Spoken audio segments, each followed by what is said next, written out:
E aí, como você faz para lidar com o estresse e a correria no seu dia?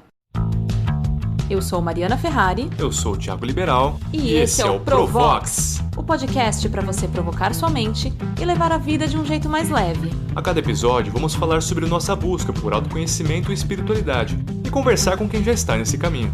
Então respira, não pira e vem com a gente. Atenção, esse podcast não tem contraindicação. A gente precisa saber o que nós somos, quem nós somos, que caminho a gente quer seguir para poder dizer qual é a frente, né? Quando acontece alguma coisa, eu lembro das tirinhas. Tem uma que eu lembro com uma certa frequência, que é a do vazio, da bexiga. Que é um senhorzinho que está segurando uma bexiga vermelha. Aí ele fala, sinto um vazio por dentro. Aí o balão responde, eu também. Te incomoda? Pelo contrário. Aí o balão começa a subir.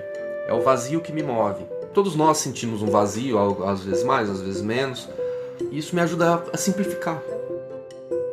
Olá, seja muito bem-vindo ao Provox. E no episódio de hoje vamos falar de histórias em quadrinhos. E você pode estar pensando, o que isso tem a ver com autoconhecimento? Mas queremos mostrar que dá para olhar para dentro e refletir de várias maneiras. E a arte sempre teve esse poder. Com os quadrinhos, não é diferente. Seja numa tirinha de jornal ou no Instagram, nós podemos nos identificar com alguma situação que faça a gente pensar na vida. E a partir de agora, nós vamos entrar nesse universo, não é mesmo, Ti? É isso aí. E para isso a gente está aqui hoje com o Caetano Cury, ilustrador e autor das histórias em quadrinhos Theo e o Minimundo, que estão muito populares no Instagram, caminhando para 90 mil seguidores já, viraram inclusive livro ano passado. E Caetano, obrigado por receber a gente aqui na sua casa. Gostaria, por favor, que você contasse um pouco mais sobre você e também sobre o Theo e Minimundo. Estou muito contente com a visita de vocês. Eu faço o Theo e Minimundo desde 2012. É uma série em quadrinhos que eu quis fazer após uma série anterior, que era uma série que eu misturava personagens do Caverna do Dragão, aquele desenho que tinha o Mestre dos Magos, a Uni, aquele unicórnio que vivia gritando e causando confusão. Só atrapalhava o rolê da galera. E todo mundo fugindo do Vingador e nunca conseguiam chegar no final da busca deles, e sempre aparecia o Mestre dos Magos para mais atrapalhar do que ajudar. Espere, Mestre dos Magos, não pode nos deixar. Ele se foi. Puxa, eu detesto quando ele faz isso. E eu pegava esses personagens e pegava personagens do Star Wars, do Guerra nas Estrelas, né, o Darth Vader, e misturava esses dois universos, né? Então o que podia acontecer no encontro entre o Darth Vader e o Vingador? O que acontecia com a Uni? A Uni, na minha série, ela sempre morria. Todas as tirinhas ela morria. Então ela morreu várias vezes. E eu fiz essa série durante 2 anos, fazia no portal Jovem Nerd. Só que eu sentia falta de dar um passo adiante. Porque eu era fã e fazia aquilo como fã. E eu não podia pegar aquele material e transformar num livro, que não era meu. Os personagens não são meus. E eu senti falta de ter um personagem próprio. Antes do Caverna do Jedi, eu já tive um personagem que era o Pança, que era um maluco que tinha um saco de pão na cabeça, mas eu não tinha mais espírito pra fazer aquele personagem. Minha cabeça já estava em outro lugar. E eu não queria continuar com ele. E aí, depois da Caverna do Jedi, eu senti a necessidade de ter um personagem que fosse algo meu, assim. Que fosse algo que eu estava vivendo naquele momento. E aí eu tive a ideia de fazer o menino no microscópio. Microscópio porque ele teria a oportunidade de ver todas as coisas, todas as pessoas, tudo que estava acontecendo do alto, sem que ninguém observasse, entendesse, visse que tinha alguém olhando para eles. E ao mesmo tempo era a chance de ter um personagem fixo. Eu queria ter um personagem fixo, mas não queria ficar só naquele personagem. Tive a ideia de criar um universo, um mundo, e tudo que aparece nos quadrinhos, quando não aparece o Theo e a Eulalia, que é a borboleta a companheira dele, tá dentro do microscópio dele, né? Então a ideia é essa. Pelo que a gente percebe muito assim, o Theo, obviamente, é um personagem central e ele tem os dois lados, né? Tem o microscópio, que é o olhar para fora, e tem a Eulalia, que traz o olhar para dentro, né? De questionamento a todo momento, né? Ele fala certas coisas e a Eulalia sempre, né, joga ali a peteca, tipo, pensa por outro lado, né? Pensa no seu lado interior, né? E até a gente estava conversando antes de vir falar com você, pensando, nossa, que quadrinho que eu posso pegar aqui do livro para tentar resumir nesse início a essência do que é o Theo e o minimundo dele, né? Difícil. E aí eu acabei escolhendo um aqui que eu lembro quando eu vi a primeira vez no Instagram mesmo, mexeu muito comigo, assim, que eu fiquei pensando, nossa, mas isso se aplica a tanta coisa, né? Que é um quadrinho que o Theo tá sentado no chão, junto com a Eulália, que é a borboleta, e aí a borboleta pergunta pra ele, né? Você anda triste? E ele responde, sim. Que tal seguir em frente? E aí ele responde, mas de que lado fica a frente? E ela diz, do lado de dentro. Isso diz muito, inclusive com o que a gente costuma conversar aqui no podcast, que é essa questão de você olhar pra dentro e se autoconhecer, né?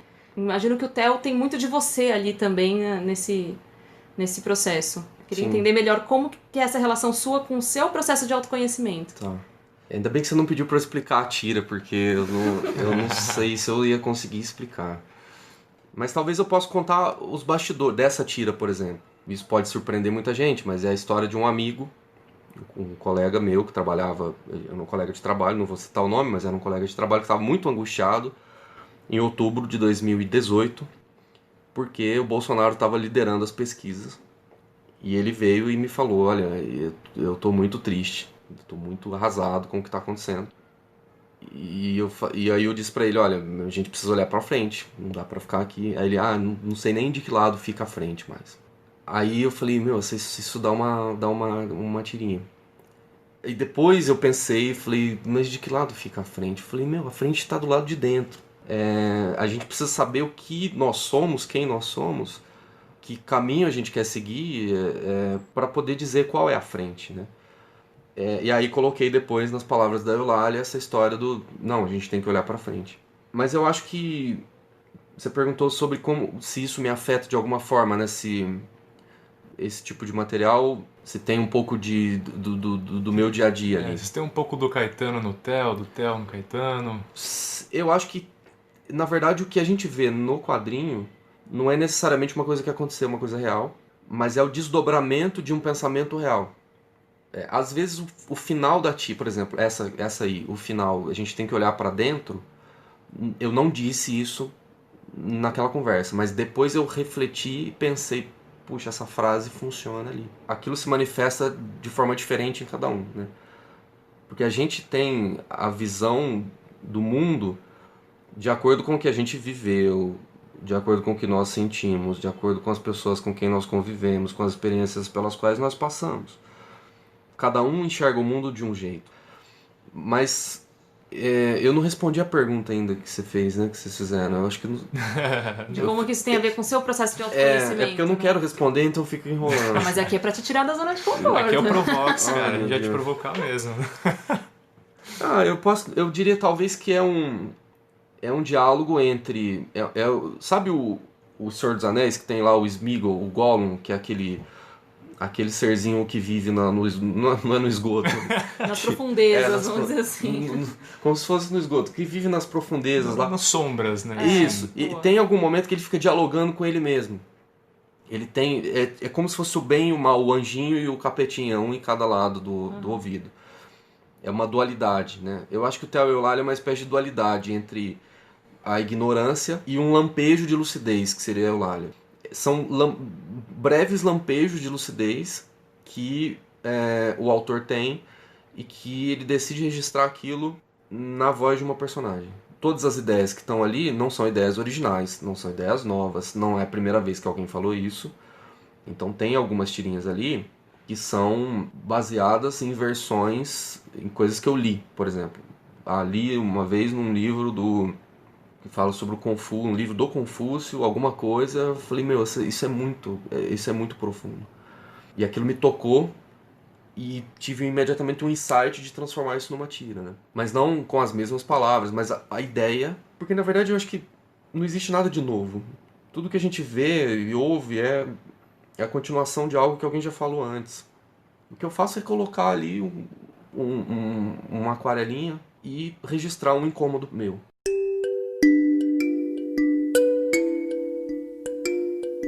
Sempre teve essa ideia de ser um quadrinho assim questionador, ou isso veio depois da criação do personagem?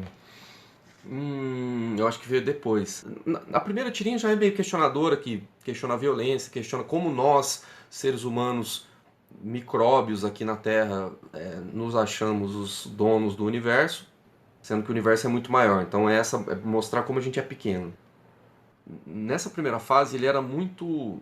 Ele falava muito de coisas reais, de coisas mundanas, assim. Falava do programa do Fantástico, mas sempre tinha uma criticazinha.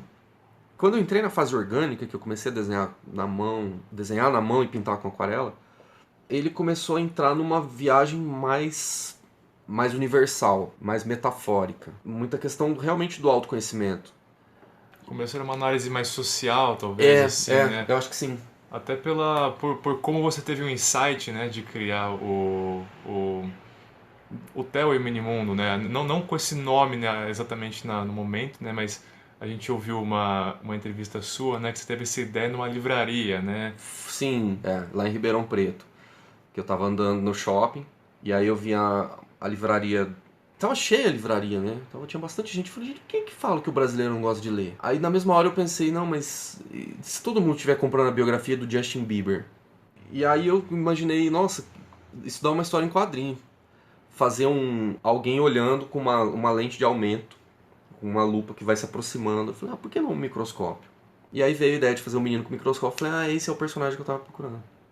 Aliás, tem um microscópio, se vocês olharem em cima daquela estante de livros ali, tem um microscópio igualzinho do Theo. Na verdade, o do Theo é igual àquele, é um pequeno microscópio que tem mais ou menos uns 20 centímetros de altura. Era um microscópio da minha mãe, um microscópio de brinquedo, mas que funciona mesmo. Ele não é profissional. E a minha mãe tinha um laboratório de análises clínicas, ela tinha um microscópio grande. Então, quando eu era criança, eu ia no microscópio, ficava olhando, bolinha de sangue, fezes, aquele monte de coisa. Então a história do Theo e Minimundo tem a ver com Justin Bieber e com fezes no microscópio. Microscópio que você que está ouvindo a gente não está vendo, mas a gente vai postar depois dele se o Caetano deixar a gente tirar uma foto aqui. Pode tirar. Vai postar no nosso Instagram também. E a gente tinha lido que sua mãe era artista plástica também, né? Sim. Teve uma herança aí da sua mãe? Sim. Esse quadro é dela. Esse quadro que está atrás de vocês aqui é um buquê de rosas na parede, assim. Tem umas 15, 12 rosas ali. Eu convivi com esse universo de... Isso aqui que vocês estão vendo, isso aqui é um potinho de pincel. E esses pincéis aqui ela me deu. Então eu sempre convivi com esse universo, com esse som. Com água no potinho. Na verdade isso aqui é uma jarra que eu uso para colocar água para pintar aquarela. Que ele serviu um suquinho pra gente agora há pouco também. Uma limonada. Tava uma delícia, gosto de Minimundo. E, por exemplo, vocês estão vendo que tem um microfone aqui.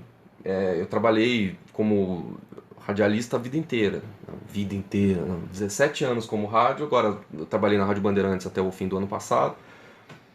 E saí para poder cuidar do Theo e Minimundo. Mas ainda tem um podcast, que é o Meio Rádio. E esse microfone que vocês estão vendo aqui é fruto dessa paixão pelo rádio. E por que eu estou dizendo isso? Porque o meu avô era radialista. Ou seja, peguei a pintura da parte da minha mãe e a questão do rádio da parte do meu avô. E o meu tema preferido para pintar é aquilo que vocês estão vendo naquela parede ali, que é uma vaca holandesa pastando num pasto holandês realmente. E é um pasto amarelo, enfim, uma vaca malhada. E por que eu gosto de pintar vaca e pasto? Porque meu pai gosta de vaca e pasto. Ou seja, eu sou uma junção de vários antepassados. Antepassados, papai e mãe, eu acho que não é a palavra certa. Enfim, você é um quebra-cabeça da família ali, né? Encaixando um pouquinho. Isso, sou um pouquinho de cada um, assim. Uma cópia mal feita de cada um. Mas aí mal feita você tá se julgando, né? Você tá... Será que isso é um processo de autoconhecimento também? Você pode pensar, né? Se questionar. Será que é mal feito mesmo? Pode ser. Se bem que eu acho que não existe mal. A gente fala mal feito porque faz parte da nossa linguagem, do nosso hábito, né? Mas se a gente for pensar como a Eulálio, a gente vai ver que tudo é. Não há em cima, não há embaixo. Como diria o Hermes Trismegisto, lá, o filósofo do hermetismo, enfim. Você tocou num ponto que a gente queria falar aqui. Bom, você descreveu muito bem, né, todas as fases, né, do Theo, do Minimundo, né, de uma análise social, que foi ganhando depois contornos voltados mais para questões existencialistas, filosóficas. A gente viu que a gente procurou, né, pesquisou, a gente viu que você também fez um curso de filosofia, né? Esse curso, primeiro eu queria saber se veio de uma inquietação sua mesmo, ou se você já fez ele pensando em aplicar esses conhecimentos no seu trabalho, né, com o Theo Minimundo. Como é que foi isso e como você acha que isso ajudou no seu trabalho, na sua criação? As tirinhas assim ganharam uma profundidade, né, muito grande, né? Eu comecei a fazer um curso em EAD, uma graduação em filosofia. Eu fiz durante 6 meses, mas não tranquei, porque coisa de você ter que ir fazer prova e responder questão objetiva sobre filosofia. Responda qual é a questão correta, A, B, C e D. Não funciona. Parece fazer sentido, Não faz muito né? sentido. Não faz o menor sentido. Aí eu desanimei, falei, vou parar um pouco. E eu parei também quando eu descobri que eu estava aprendendo muito mais coisa no YouTube do que no próprio curso. Porque eu ouvi alguma coisa no curso, tipo, o Rousseau, não sei o quê. Eu falei, nossa, que legal essa história, eu quero fazer uma tirinha sobre isso. Aí eu vi um podcast, vi vídeo no YouTube sobre o Rousseau. E aí tem uma tirinha no livro que fala sobre o Rousseau, ele falando do Facebook, que no início o Facebook era terra de ninguém. Achei aqui. O Facebook era terra de ninguém, mas agora tá cheio de regras. O homem nasce livre, mas por toda parte encontra-se acorrentado. Preciso postar isso.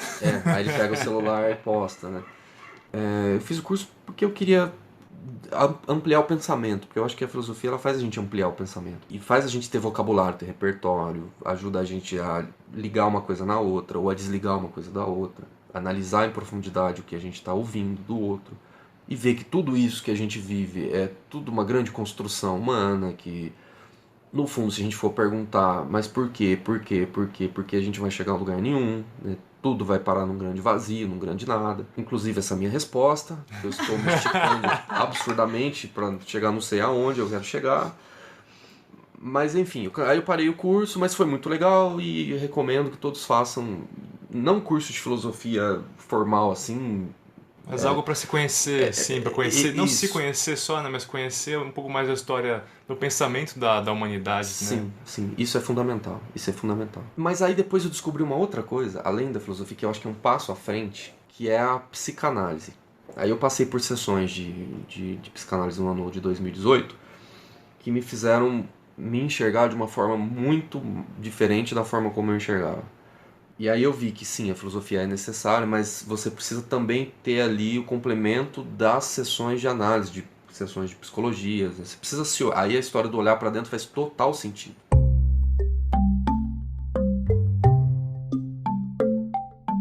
Teve algum momento que você publicou alguma tirinha, ela foi compartilhada por alguma página de psicologia, de repente com algum textão ou alguma análise que você nem sequer tinha parado pra pensar e falou, cara, fez total sentido, que da hora. Sim, tem. Às vezes não necessariamente um compartilhamento, mas às vezes um comentário de alguém. Tem uma tirinha, que na verdade ainda não se chama Theo Minimundo, mas tá bem no começo do livro, que é um cara que tá pulando o muro, ele tá ao lado de uma menina, a menina ela se tornou uma pé, tá petrificada.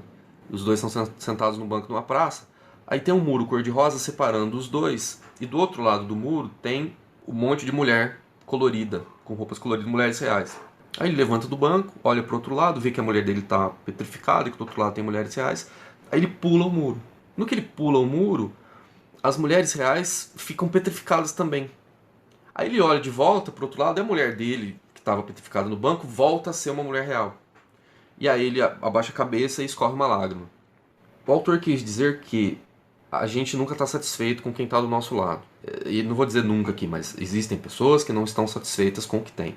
E a gente sempre quer mais, a gente sempre quer alguma coisa a mais. E quando a gente conquista aquela coisa a mais deixa de perder o valor que tinha. E isso é universal, assim, a questão do desejo e tal. Mas aí teve uma pessoa que comentou o seguinte, ele falou, nossa, como esse cara é tóxico. Eu tive a mesma interpretação dessa pessoa. Não é? Eu ainda comentei com o Thiago, foi muito interessante você citar essa tirinha especificamente, porque discutindo ela. a gente tava discutindo, eu olhei pra ela e aí eu não fiz nenhum comentário, eu virei pro Thiago e falei, o que você entendeu dessa tira? E aí ele me descreveu e eu falei assim, nossa, pra mim é um relacionamento tóxico. A mulher ficou petrificada porque o homem que tá ao lado dela é uma pessoa tóxica, e a partir do momento que ele pula o muro, né, todo mundo que tá em volta também tem um relacionamento tóxico com ele e ela se liberta. Foi mais no sentido de liberdade pra mim, assim. Liberdade de uma situação tóxica, que fazia mal. Você praticamente interpretou o quadril no ponto de vista da mulher do petrificada, né? É verdade. Isso. Mas se você for ver do ponto de vista do homem, ele tá com uma mulher petrificada, mas ele quer as mulheres que estão do outro lado do muro. Aí quando ele tem a oportunidade de ter as mulheres que estão do outro lado do muro, ele não quer mais, ele quer a que ele tinha antes, né?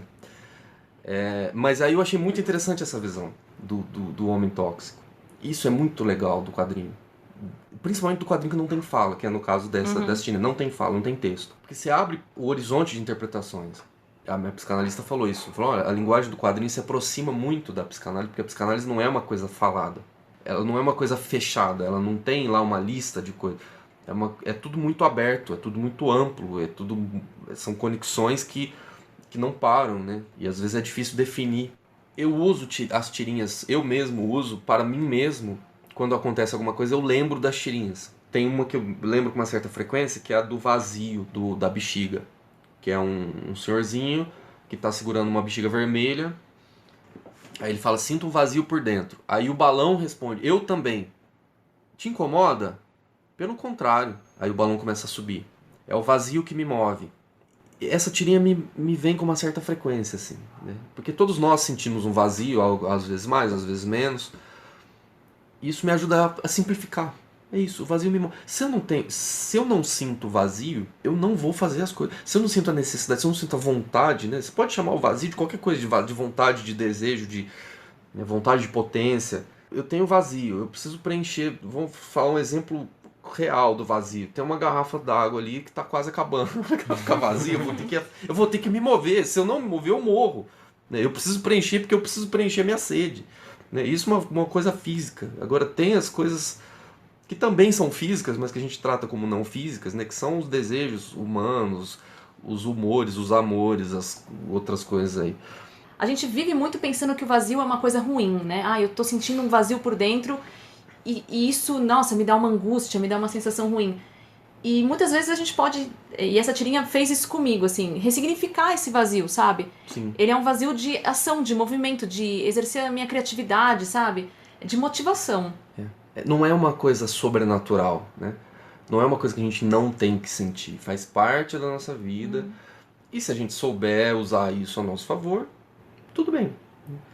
E inclusive, eu não queria dar spoiler, mas eu vou dar spoiler, não sei, talvez quando você estiver ouvindo esse podcast, meus caros ouvintes, talvez essa série já esteja publicada, mas vai ser uma série que vai falar mais sobre o vazio e que vai ter um personagem X e tal, mas tudo bem. Oba! Muito bom, hein? Que isso, a gente esquentando aqui o Provox, né? Com primeira mão essa notícia. Em primeira mão, notícia aqui do Caetano, pô, show de bola. Você falou de personagens, né? Eu vou voltar um pouco pra Eulália, que é a borboleta que conversa com o Theo, né, em vários, né, dos quadrinhos, das tirinhas.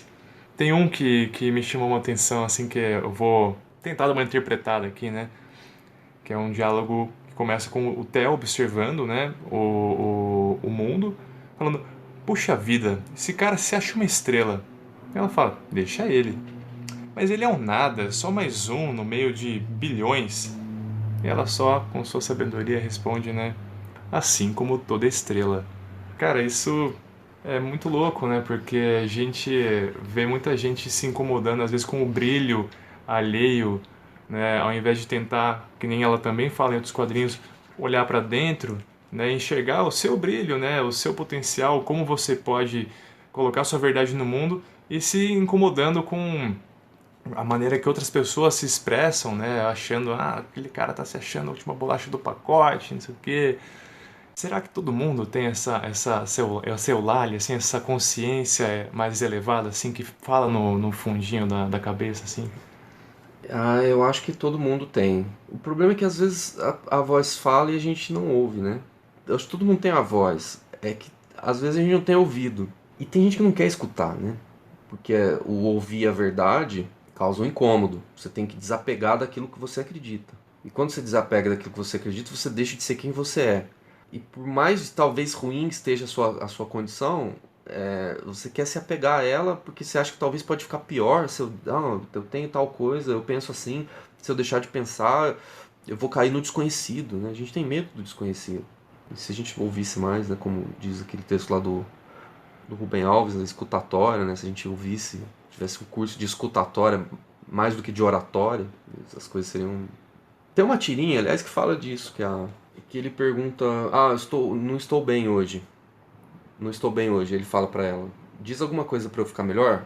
Aí ela fala, eu só quero te dizer que eu quero te ouvir. Aí ela pousa do lado dele, né? Eu acho que é um pouco isso. Tem até uma outra tirinha que eu ia voltar em algum momento também, acho que tem tudo a ver com isso, que é a tirinha da conversa do Theo com a Eulália. Ela fala pra ele que ele passa muito tempo observando os outros nesse microscópio e que deveria olhar mais pra dentro de si, reconhecer seus medos e angústias, enfrentar seus demônios internos, assumir e aceitar suas fraquezas. Aí ele pergunta, vai doer? Aí ela responde, vai. E aí ele volta pro microscópio, ou seja, né? Não quer olhar pra dentro, né? Vai doer, vai machucar, você vai se conhecer, vai se revelar, talvez, vai tirar uma máscara ali e você talvez não queira aquilo naquele momento. Às vezes a pessoa passa uma vida inteira sem olhar pra dentro. Todo mundo olha pra dentro em algum momento, mas tem gente que olha muito pra dentro, né? Tem gente que olha o tempo todo e aceita os demônios internos, né? Os vazios e afins. Essa tirinha é um bom exemplo, assim, dessa questão. Essa tem bem a ver com o tema do podcast, né? Com a temática do Provox. É legal, acho que ela é uma boa definição. Cai no que você comentou, né, de... Por que dói, né? Acho que tem muita gente que pode... Você que tá ouvindo aí, às vezes pode ficar, mas como assim dói? Não sei. Dói porque mudar a si mesmo requer mudar hábitos, né? Que às vezes já está há anos que você faz alguma coisa de alguma maneira, pensa alguma coisa de alguma maneira, né? A gente vê o movimento feminista, né, crescendo bastante, causando muita essa quebra, né, de pensamento machista, né, que tá rolando, e muita gente não está entendendo o que está acontecendo nesse movimento porque cresceu, né, ouvindo coisas e entendendo que era certo tipo de pensamento. Então, acho que dói nesse sentido, né, de você falar, puta, mas caramba, eu tava sendo machista, então me enxerguei machista, cara, vamos mudar isso aí, então, legal. E não ficar com medo, né? Não, isso não é machismo, eu sou assim, acabou, isso não é machismo. Eu não sou psicólogo, não sou coach, não sou nada. Sou um cara que faz quadrinho e que tenta entender isso que está acontecendo, mas estou me arriscando a dar palpite aqui. Então vou falar como quadrinho. Fui numa exposição na Nona Arte aqui, do Jaguar.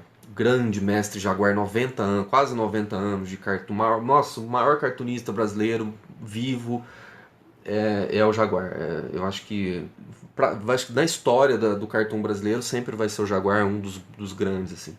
E eu tive a felicidade de ver o Jaguar. Eu fui na galeria pra ver, só pra ver, não nem conversei com ele, nada, só olhei e falei, cara, o Jaguar... E eu fiz uma exposição nessa mesma galeria. E o meu quadrinho, ele é muito... Eu sou um virginiano, né? Dizem que o virginiano... Eu não tenho base científica nenhuma, mas dizem que o virginiano é perfeccionista e tal. E eu faço meus quadrinhos, dessa segunda fase, eu tenho eles originais. E não tem erro. Da mesma forma como eu faço no papel, é a forma como vai pro livro. Às vezes tem alguma letra que saiu errado, mas é mínimo, assim, imperceptível. Cara, o Jaguar é tudo cheio de corretivo, de recorte, de recado pro editor. O que você vê no jornal é completamente diferente do que você vê o original dele. Porque o original é cheio de... Nossa, ele erra a letra, escreve errado, escreve por cima. Só que é muito mais legal você ver aquilo que você não tá vendo no jornal, porque mostra como a coisa é em si. Então aquilo que você poderia dizer que é um defeito, é o que, na minha opinião, é o mais legal do Jaguar. Porque mostra o processo, mostra a mão do Jaguar ali, que ele pegou o corretivo branco, passou por cima da caneta, e escreveu de novo e errou de novo, e passou de novo o corretivo. E aquilo fica lindo, aquilo tem peso muito maior do que você pegar um papelzinho do Theo e Minimundo, que é aquela coisa impecável que você não sabe se é um original ou se é uma impressão. Tem verdade ali, né? Tem uma vida, vida ali, né? Então a vida é isso, acho que a vida é isso. A vida é esse errar, é eu passar o corretivo em cima, é machucar, é ralar, é doer, é chorar, é ficar feliz, né, sujar o pé de barro no carnaval, é passar mal a noite no carnaval. Essa é a vida. Não tem essa coisa, essa limpeza. Ai, vamos passar uma tinta cinza na parede para tirar a sujeira. O que é a sujeira? Você falou do carnaval, né? Tipo, suja o pé de barro no carnaval. E a gente tá nessa época, né? A gente tá gravando aqui já nas vésperas do carnaval. As vésperas, né, do carnaval.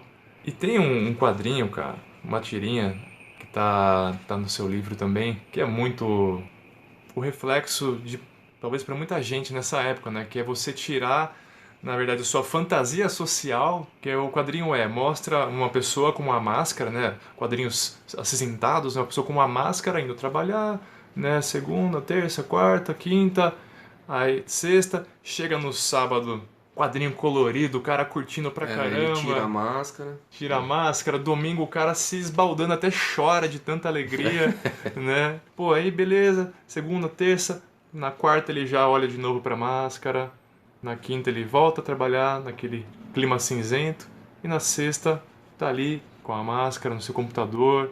É uma máscara inexpressiva, né? Não tem uma expressão... Sim. É uma expressão neutra, né? Não é feliz nem triste, mas passa uma coisa triste pra quem tá olhando, né? E todas as pessoas no trabalho também estão com a mesma expressão. Todo mundo com a mesma máscara. Com a mesma máscara, a mesma expressão.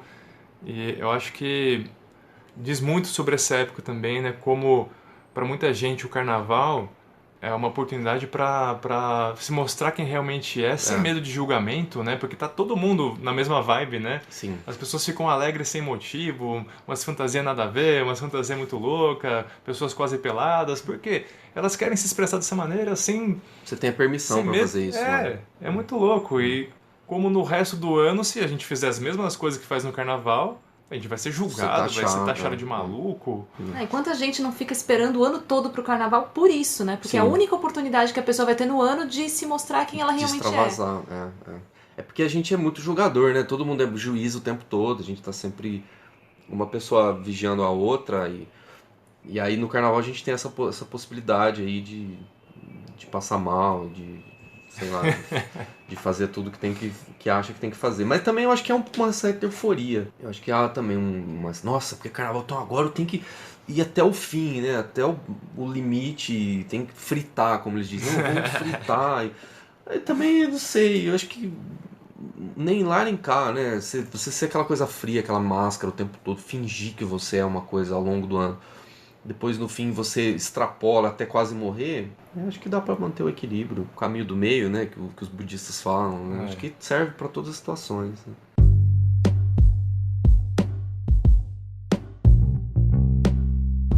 A gente tá falando de tanta coisa legal, assim, é difícil já caminhar para um final, mas a gente queria, não sei se você percebeu nos últimos episódios do podcast, mas a gente chegou no momento Provox, que a gente tem sempre nos episódios, que a gente queria perguntar para você, Caetano, o que é espiritualidade? E você sabe que eu ouvi vocês perguntando isso, imaginei que talvez vocês fossem perguntar e imaginei que eu deveria pensar numa resposta e eu não pensei numa resposta, então eu não sei. Deixa fluir. Que espiritualidade? Espiritualidade é você estar no Baixo Augusta, no Carnaval do Baixo Augusta, aqui na Consolação, do lado do trio elétrico, e de repente aparece a Elza Soares cantando no alto do trio elétrico, não, né? Porque para ela é difícil subir no trio. Mas eles arrumaram um prédio, ela ficou tipo numa varanda de um prédio, uma sacada. Então tem lá milhares de pessoas no Carnaval do Baixo Augusta, você tá lá no meio e de repente aparece a Elza Soares cantando a carne mais barata do mercado é a carne negra. E depois cantou uma outra música que fala sobre a mulher que precisa resistir à violência, enfim.